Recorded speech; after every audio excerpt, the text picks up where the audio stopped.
याच्यामध्ये कसं आहे की प्रत्येक घटनास्थळ हे वेगळं असतं.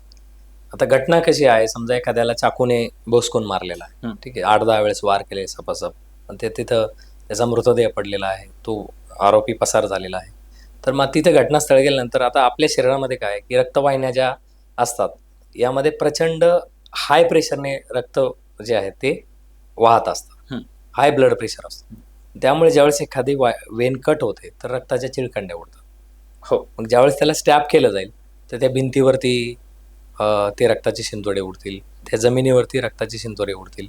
मग ते सगळे त्या ठिकाणी गोळा करतात आणि 7-8 वेळेस जर त्याला स्टॅब केलेला असेल तर मग ते रक्ताचं थारोळच तिथं थारोळ. असेल. तर पूर्ण आपल्याला थारोळाच्या थारोळ जमा करायची आवश्यकता नाही. साधा जो सर्जिकल कॉटन असतो, जे निर्जंतुक कॉटन आहे, तो त्यामध्ये ठेवला जातो. तो कॉटन त्याला ॲब्सॉर्ब करतो. थोडा वेळ त्याला सावलीत सुकू दिलं की तेवढं सॅम्पल आपल्याला पुरेसं असतं. आपण त्याला कलेक्ट करून पाठवू शकतो. त्यानंतर मर्डर वेपन असतो.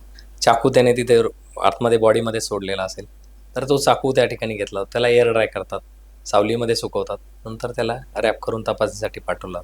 इतर त्याचे फिंगरप्रिंट रक्ताने माखलेला असेल, फुटप्रिंट रक्ताने माखलेला असेल, कारण एवढं मोठं रक्त सांडलेलं आहे तर कदाचित त्याचा बूट त्यामध्ये भरू शकतो, त्याचे हात त्यामध्ये भरू शकतात. ते हात त्यांनी दुसऱ्या कुठं लावले असेल तर ते त्या ठिकाणी देखील आपल्याला ते ब्लडी फिंगरप्रिंट किंवा फुटप्रिंट मिळू शकतं.